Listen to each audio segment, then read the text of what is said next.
Olá, comunidade da TV 247. Estamos iniciando mais um programa hoje de Conexão Lisboa.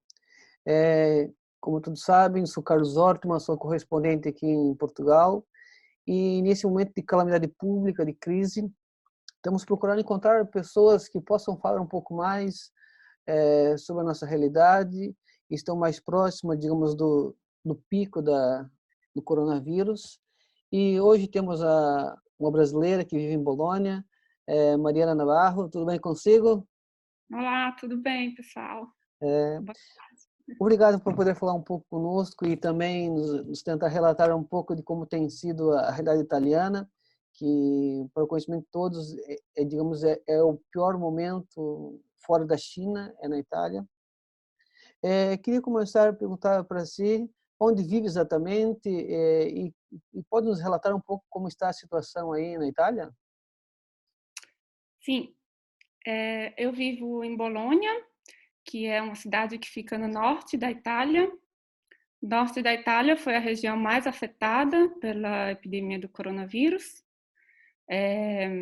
Felizmente, na cidade de Bolonha não teve, logo no começo, um grande número de casos, mas dentro da região, a Bolonha é a capital da região Emília-Romagna, e a Emília-Romagna faz fronteira com a região da Lombardia, que é a região onde teve os primeiros casos aqui na Itália.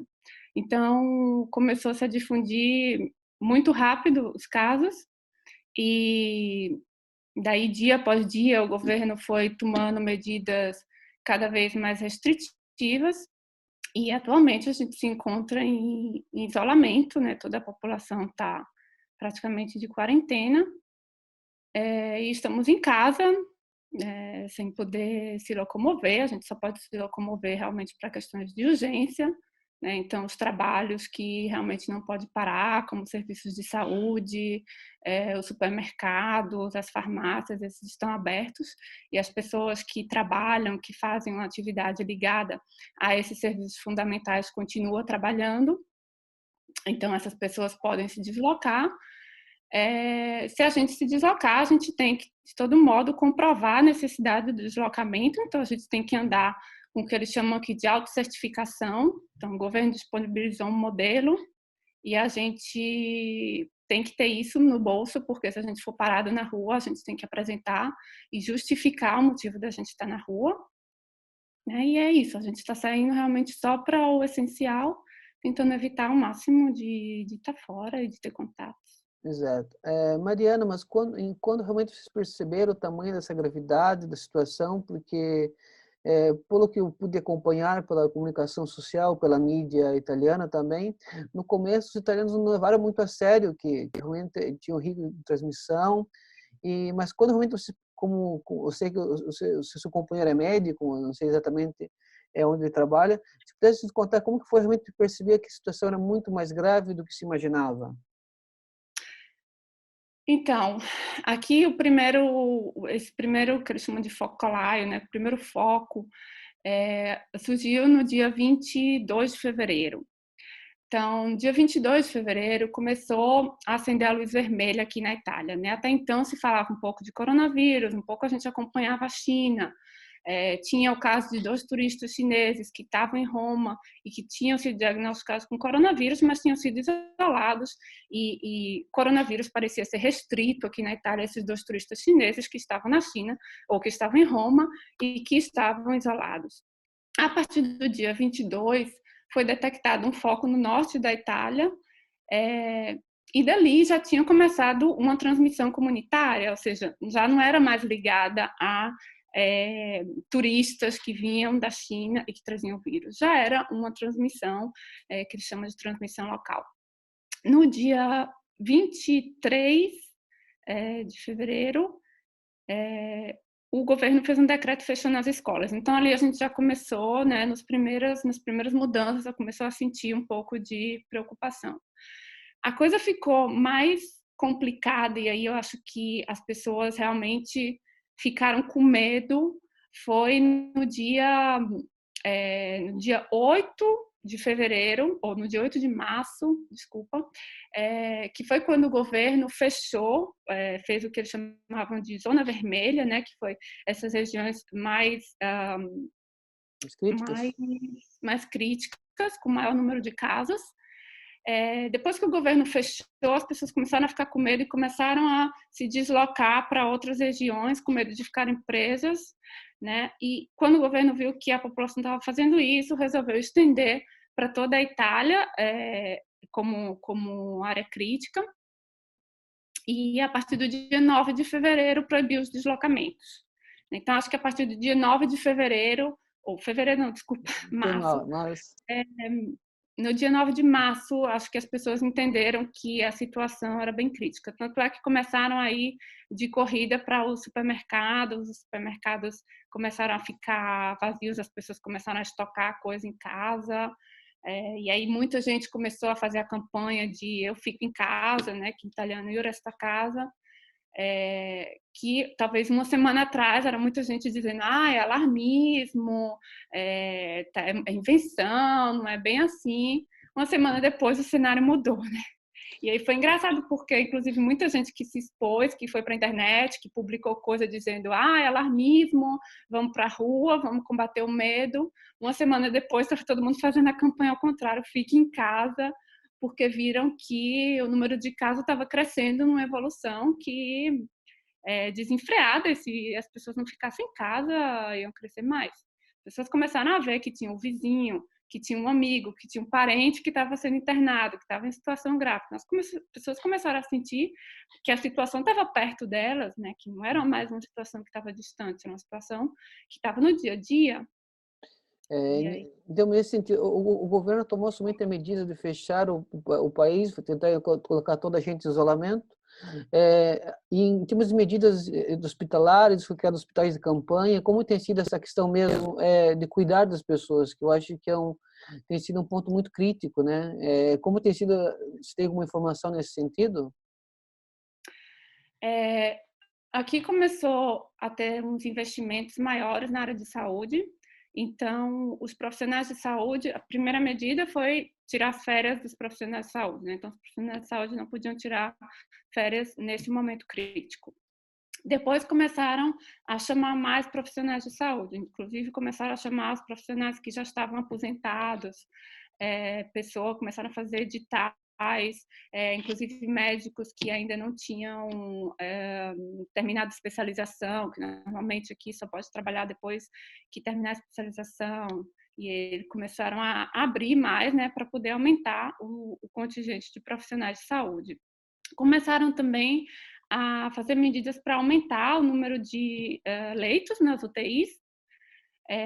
E aí teve uma parte do setor privado aí, das pessoas que começaram a doar, né, fundos para o sistema sanitário e fazer construção, como fizeram na China, essas construções de última hora de UTIs. Você vê que fora dos hospitais tem aquelas cabanas, tendas, que estão tentando colocar ali as emergências do coronavírus, tentando aumentar a quantidade de leitos para pessoas que estão agravando. Teve muita crítica, porque nos últimos anos teve muitos cortes, né, do sistema de saúde, então diminuíram o número de profissionais sanitários, diminuíram o número de hospitais, diminuíram as vagas nas UTIs. E aí agora se viu que, na verdade, teve uma necessidade de que tivesse um número maior de profissionais e que tivesse um número maior de leitos, né? Então, está todo mundo correndo para tentar dar conta. E a outra coisa que fizeram também foi deslocar os doentes de uma região para outra, né? Então, as regiões que tinham menos casos começaram a receber os pacientes de outras regiões para tentar dar conta da demanda, que ficou realmente muito alta nesse momento.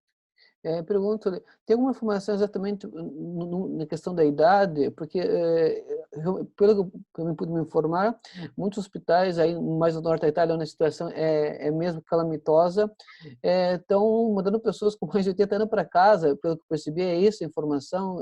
Tem dados acerca de se são realmente as pessoas mais velhas que estão a morrer, ou tem casos de ser mais jovens também? Não, tem casos de pessoas mais jovens que morreram também. Ou que não chegaram a morrer, mas ficaram em estado realmente grave. Por que eu falo isso? Porque no começo estava todo mundo dizendo, é uma coisa que vai comprometer só os idosos e pessoas com patologias já pregressas. Na verdade, sim, a maior parte das pessoas que desenvolvem quadros graves já tem uma idade mais avançada e já tem outras patologias.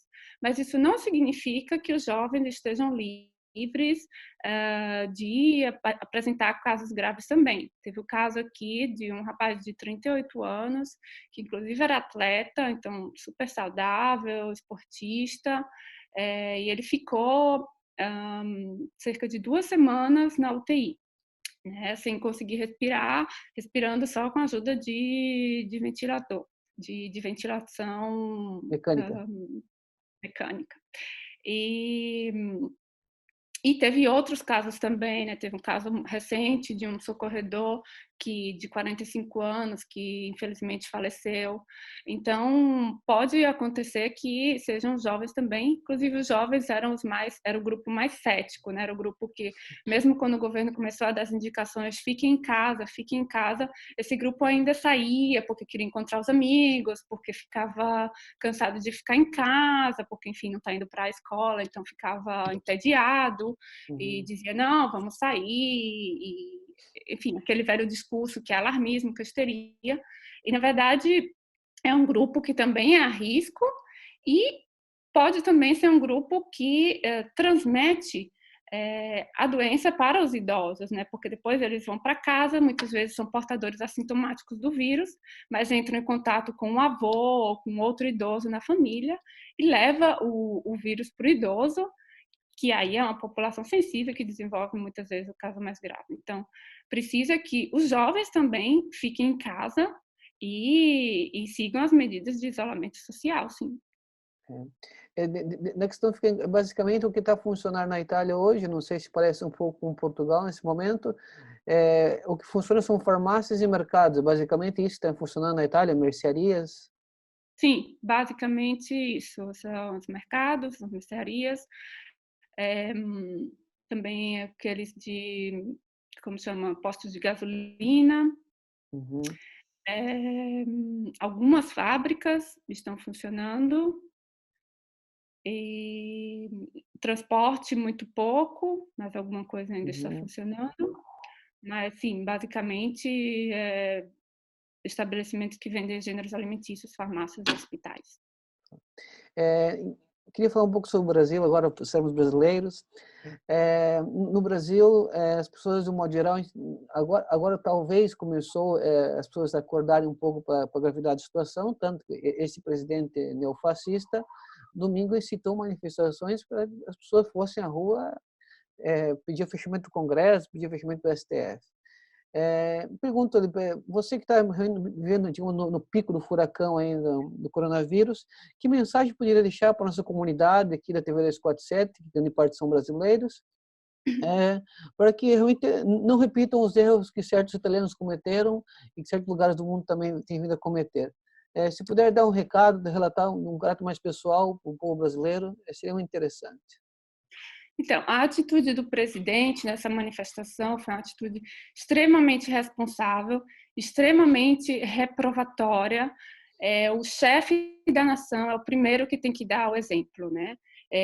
Sim, foi feita uma manifestação a favor dele. Ele disse que sugeriu que a manifestação fosse cancelada. A manifestação, no fim das contas, não foi cancelada, e ele, que deveria estar em isolamento social porque entrou em contato com várias pessoas que foram confirmadas portadoras do coronavírus, saiu do isolamento, né? Não respeitou a quarentena, tocou, se expôs, se mostrou para a população sem máscara. Então, que mensagem esse presidente passa?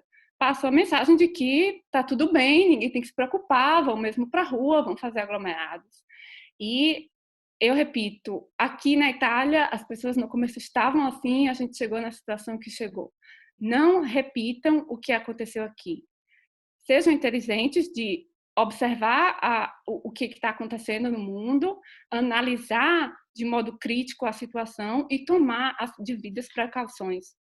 Não deixar esperar que chegue no nível que chegou aqui. O Brasil não tem um sistema de saúde que vai dar conta de toda essa população. O Brasil tem um sistema dividido em público e privado. O Brasil tem aglomerados urbanos muito grandes, tem as favelas. Como é que você vai gerir essa situação? Então, tem uma situação social muito mais delicada. Quando você fechar as fábricas, quando você fechar o trabalho, que impacto isso vai ter na economia? Você tem que fazer um plano para tentar minimizar essa situação. Não ficar indo para a rua, fazendo manifestação, fazendo aglomerado. Não, dá o exemplo. Mostra que não é o momento de fazer isso. Você quer fazer manifestação? Vai fazer depois. Deixa passar esse período que é crítico. Dá atenção à situação que é muito crítica, que aqui na Itália está levando muitos mortos e está chegando no mundo inteiro. Então, arregaça as mangas e começa a mostrar um plano de combate e de prevenção. Não vai esperar que chegue no ponto que chegou aqui, porque quando chegar nesse ponto, vai tomar atitude sim, mas fica muito mais difícil, num país que já de base tem tantos problemas sociais a serem resolvidos como o Brasil. Então, tenta agir enquanto a situação ainda não está tão elevada, com responsabilidade para tentar salvar o máximo de vidas possível. Muito bem, Mariana Navarro. Foi um prazer falar consigo. Agradecemos muito a vossa disponibilidade nesse turbilhão todo para falarmos conosco da TV 247 e esperamos que a Itália possa livrar-se o mais rapidamente possível da situação, com o mundo como um todo. E fico na espera que você possa dar mais notícias boas aí. E voltamos a falar consigo em breve também. Obrigada a vocês pela oportunidade de expor a situação daqui. Estamos esperando que as coisas melhorem. E se melhorarem, vou ter o prazer de falar e levar boas notícias, finalmente, para todo mundo. Boa sorte aí para o Brasil, para Portugal. E vamos tentar tomar ações aí coletivas para tentar barrar aí essa situação. Vamos vencer. Obrigado. Tchau, tchau. Até uma próxima. Comunidade Até a próxima. Até a próxima. Tchau, tchau.